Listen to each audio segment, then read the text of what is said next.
Eigen उस बलि को एक मुक्का उसके चेहरे नाक पे मारता है और उसे गिरा देता है। फिर दूसरे बलि को भी वो उसके पेट पे मारता है और उसे भी धराशाही कर देता है, पूरे के पूरे दोनों बलि को। ये सब देखकर वो लड़की हैरान रहती है कि भाई ये क्या हुआ। और ईजिन उसे इतने गुस्से से देखता है कि उसकी फटके हाथ में आ जाती है भाई।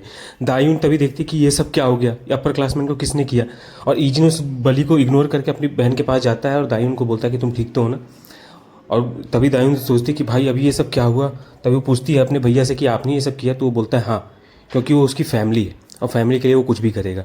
घर का सीन होता है जहाँ पर ईजिन जो है खाना बना रहा होता है, तो उसके दादाजी बोलते हैं कि ये सब उसे करने की ज़रूरत नहीं है, लेकिन ईजिन फिर भी बोलता है कि मैं बनाऊंगा। और तभी सब सो ही जाते हैं। तब ईजिन अब आज पूरे दिन की घटना देखता है कि उसे एक फैमिली मिली है, एक नया परिवार मिला है। और ये सब उसे एक अनरियल लग रहा था, क्योंकि कुछ टाइम पहले उसकी ऐसी लाइफ थी नहीं। 10 साल पहले एक प्लेन क्रैश में उसके माता पिता की डेथ हो गई थी। और उसके बाद से फिर वो एक बैटल फील्ड पे मतलब टॉर्चर ज़िंदगी जी रहा था।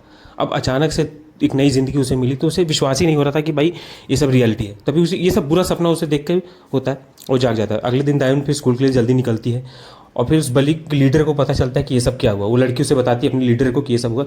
और फिर वापस से वही बलिंग चालू होती है। दायून को वापस से लोग परेशान करते हैं, उसे घसीट कर स्कूल के पीछे ले जाते हैं और उसे पीटते हैं, जहाँ पर मारते हैं उसे लात मारते हैं पेट पे। और तभी वो लड़की बोलती है, वो ब्लॉन्ड है, कि अब उसके भाई की भी ऐसी हालत करेगी। तो दायून चिल्लाती है कि अब उसके भाई के साथ क्या करेगी। तो बोलती है कि मेरे भैया गए हैं, अब वो बताएंगे कि क्या हुआ। उसे एक झापड़ मारती। दायून सोचती है कि उसकी वजह से उसका भाई भी अब इस समय पड़ेगा। वो भागते भागते अपने भाई के क्लासरूम पे जाती है। इसी बीच क्लासरूम में सभी का ध्यान डोर पे जाता है, क्योंकि कुछ सीनियर्स 4 सीनियर्स लगभग आते हैं और उनका लीडर किम कीसू, जो कि उस ब्लॉन्डी का भाई है, वो आता है। तभी इसी बीच दायून आती है और ईजिन अपनी बहन को देखता है कि उसके गाल सूजे हुए हैं, उसके कपड़े गंदे हैं, मतलब जाहिर सी बातें लग रहा था। दायून ये सब देख के रोने लगती है कि भाई अब क्या होगा उसके भाई के साथ। जब ये सब हो रहा होता है उससे पहले होता है कि दायून अपनी बहन के बारे में पूछता है। मतलब उसे पता चलता है कि उसे बलि किया जा रहा है। और ऐसा इसलिए है क्योंकि कुछ लड़कियों को ये उसे पसंद नहीं, वो लड़की पसंद नहीं दायून, क्योंकि वो प्यारी है, क्यूट है, इसी वजह से। तो ईजिन यही सोचता है कि अगर उसे बलि किया जा रहा था तो उसने कभी कहा नहीं दायून ने। जनरली लोग घर पे बातचीत करते हैं। तभी इसी बीच किम किसू से उकसाता है कि जहाँ। और इसी बीच यूजिन जब अपनी बहन को ये सब देखता है तो एक घूसा पहले तो वो मारता है अपर क्लासमैन को गाल पे। फिर दूसरा सीनियर आता है उसे मारने के लिए, और उसे भी डॉज करके, उसके हमले मुक्के को डॉज करके उसके ठीक गले के नीचे एक कराटे चॉप, और उसे भी पूरा मतलब चोक कर देता है। और इस पर आते हैं तीसरे सीनियर की, जहाँ पर उससे साइड मतलब उसके कमर पे मारता है एक घूसा। किम किसू ये सब देख के उसकी भी हालत मतलब हैरान रहता है कि भाई ये हुआ क्या। कुछ सेकंड में 3 अपर क्लासमैन की हालत ख़राब, और ये सब देखे पूरे क्लास वाले भी।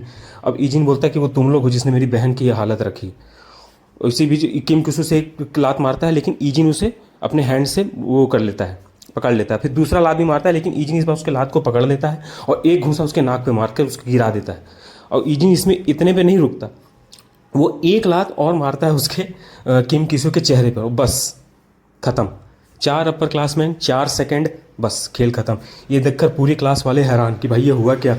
ईजिन तभी उस लड़की की तरफ जाता है कि उस तुम्हारी वजह से मेरी बहन की हालत हुई, लेकिन दायून उसे रोक देती है।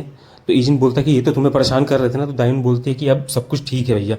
और वो उसे उसके क्लास में छोड़ के फिर वापस जब आता है, तो दायून तब ईजिन को सभी लोग देख के कूल बोलते हैं कि भाई सब लोग कूल। जो उसे लोग परेशान करने वाले थे ना, वो भी उसे बोलते हैं कि तुम कूल हो। और उसका डेस्कमेट भी उसको बोलता है कि कुछ सेकंड के लिए उसे भी लगा कि तुम सचमुच कूल हो।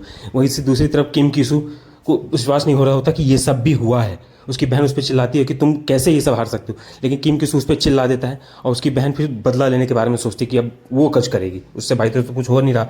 दायून तभी अपनी छुट्टी होती है, दायून जा रही होती है, तो वो सोचती है कि क्या ये बलिंग रुक जाएगी। कुछ टाइम, बहुत टाइम से उसको बलि किया जा रहा था, उसे मारा जाता था, उसे पीटा जाता था, उसके बालों को उस पर खींचा जाता था ज़बरदस्ती। तो क्या ये सब बलिंग रुक जाएगी।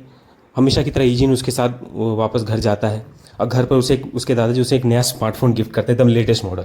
और उसे बोलते हैं कि ये इसमें उन्होंने दायून और उनका नंबर सेव कर रखा है, तो जब भी कोई ज़रूरत हो तो कॉल करे। ईजिन ये देखकर पहले खुश होता है कि भाई उसे पहली बार एक बहुत अच्छा गिफ्ट मिला है। अगले दिन फिर वही नॉर्मल रूटीन, दायून जल्दी जल्दी स्कूल के लिए तब निकलती है, और निकलती ही है कि इसी बीच उसे कोई पीछे से लात मार के उसे एक गली में घसीट देता है। तो कुछ लोग रहते हैं मास्क पहने हुए, तो दायून को वो मारते हैं।